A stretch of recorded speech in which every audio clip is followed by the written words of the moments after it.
Bangladesh television 17 April 2023 খ্রিস্টাব্দে একটি নিয়োগ বিজ্ঞপ্তি প্রকাশ করেছে। বিজ্ঞপ্তির মাধ্যমে 31টি ক্যাটাগরিতে বিভিন্ন সংখ্যক লোক নিয়োগ করবে। তো আজকে এই ভিডিওতে আমি এই বিজ্ঞপ্তিটির যে অনলাইন অ্যাপ্লিকেশন কিভাবে করবেন বা অনলাইন আবেদন কিভাবে করবেন সেই বিষয়টি আমি দেখাবো। এখানে দেখুন যে 28 নম্বর যে পদটি রয়েছে অফিস সহায়ক পদ, এই পদে আপনি কিভাবে অনলাইনে আবেদন করবেন সেই প্রক্রিয়াটি দেখাবো।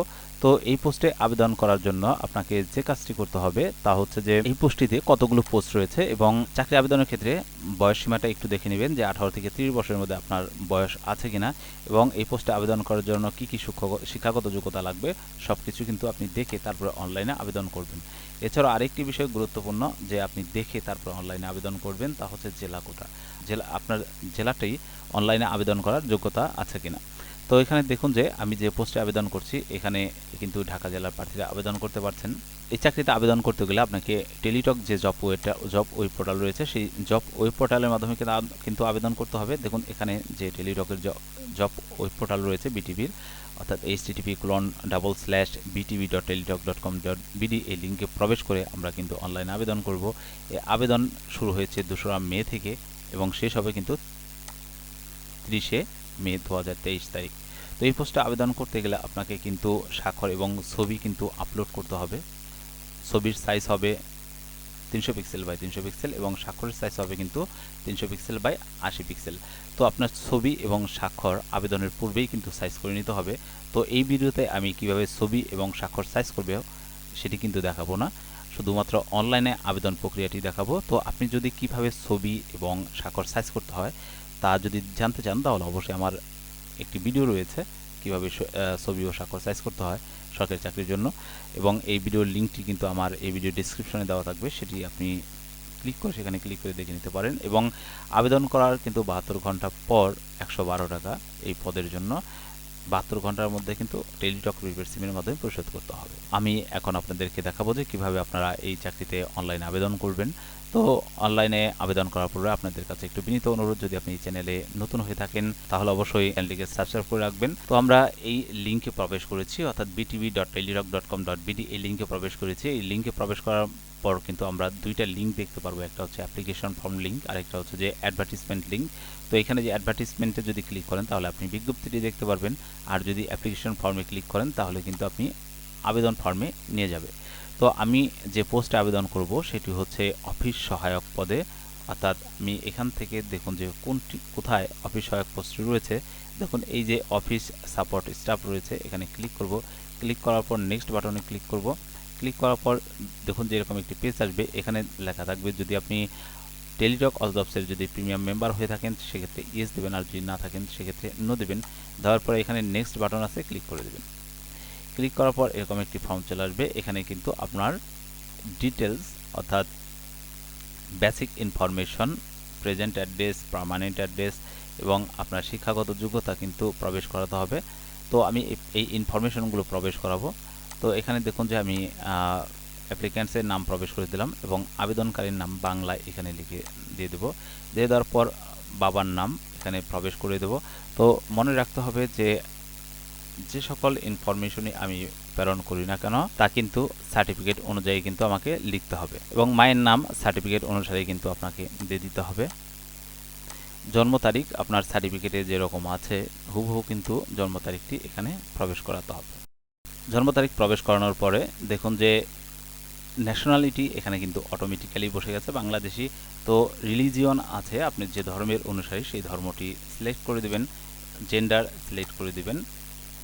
দেওয়ার পরে ন্যাশনাল আইডি নাম্বার অর্থাৎ আপনার যে জাতীয় পরিচয়পত্র নম্বর আছে সেটি কিন্তু আপনার দিয়ে দিতে হবে। এখানে আমি ইয়েস দেবো। ইয়েস দেওয়ার পর কিন্তু এখানে আরেকটি ঘর চলে আসবে, এখানে কিন্তু আমার জাতীয় পরিচয়পত্রের নম্বরটি বসিয়ে দিতে হবে। আপনার যদি জন্ম নিবন্ধনের যদি নাম্বার বসাতে চান সেক্ষেত্রে ইয়েস দেবেন, আর যদি নো দেন সমস্যা নেই, কারণ আমি কিন্তু এই জাতীয় পরিচয়পত্রটি নাম্বারটি বসিয়ে দিয়েছি। তো পাসপোর্টের এখানে আমি নো দিয়ে দেবো। এবং ম্যারিটাল স্ট্যাটাস আছে, যদি আপনি বিবাহিত হয়ে থাকেন তাহলে আপনি ম্যারিড দিবেন, সেক্ষেত্রে কিন্তু আপনার স্পাউসের নাম দিতে হবে, এবং কি যদি সিঙ্গেল দেন সেক্ষেত্রে কিন্তু আপনার স্পাউসের নাম দিতে হবে না। এখানে মোবাইল নাম্বার আছে, আপনার সঠিক মোবাইল নাম্বারটি কিন্তু এখানে প্রবেশ করে দিতে হবে, কারণ আপনার এই মোবাইল নাম্বারে কিন্তু SMS আসবে। দেওয়ার পরে কনফার্ম মোবাইল নাম্বার আবার প্রবেশ করাতে হবে পুনরায়। করানোর পর দেখুন যে এখানে ইমেল অ্যাড্রেস আছে, আপনার যে অ্যাক্টিভ ইমেল আছে সেটি আপনি এখানে প্রবেশ করে দেবেন, এবং কোটা আছে, যদি আপনি কোনো কোটার অধীনে এই চাকরিতে আবেদন করতে চান সেক্ষেত্রে আপনাকে সিলেক্ট করে দিতে হবে, আর যদি না থাকে নন কোটা দিয়ে দিবেন। এবং ডিপার্টমেন্টাল স্ট্যাটাস রয়েছে, যদি আপনি কোনো বিভাগীয় প্রার্থী হয়ে থাকেন সেক্ষেত্রে সিলেক্ট করে দেবেন, আর যদি না থাকেন সেক্ষেত্রে নাম দিয়ে দিবেন। দেওয়ার পরে দেখুন যে এখানে অ্যাড্রেস সেকশন আছে। অ্যাড্রেস সেকশনের এখানে যে প্রেজেন্ট অ্যাড্রেস রয়েছে, প্রেজেন্ট অ্যাড্রেসে এখানে কিন্তু কেয়ার অফের নাম দিয়ে দিবেন, আপনি যার বাড়িতে আছেন তার নাম দিয়ে দিবেন। দেওয়ার পরে এখানে আপনার গ্রামের নাম দিয়ে দিবেন। গ্রামের নাম দেওয়ার পরে আপনার ডিস্ট্রিক্ট, কোন ডিস্ট্রিক্টে পড়েছে গ্রামটি সেটি কিন্তু আপনার সিলেক্ট করে দিতে হবে, এবং কি কোন থানার অধীনে পড়েছে সেটিও কিন্তু আপনাকে এখানে সিলেক্ট করে দিতে হবে। দেওয়ার পরে দেখুন যে এখানে পার্মানেন্ট অ্যাড্রেস, এটি কিন্তু খুবই গুরুত্বপূর্ণ, কারণ হচ্ছে যে আপনার এই পার্মানেন্ট অ্যাড্রেসে কিন্তু পুলিশ ভেরিফিকেশন হবে।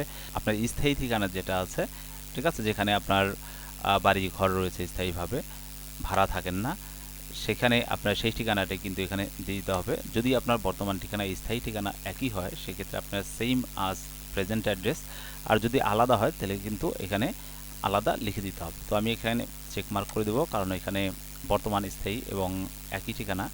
তো এখানে এসএসসি বা ইকুইভ্যালেন্ট লেভেল আছে, তো আমি এখান থেকে এই পোস্টে আবেদন করার জন্য কিন্তু 8ম শ্রেণী পাস চেয়েছে, তো আমি এখানে এসএসসি দিয়ে দেব। দেওয়ার পরে এখানে রোল নাম্বার দিয়ে দেব 6 ডিজিটের।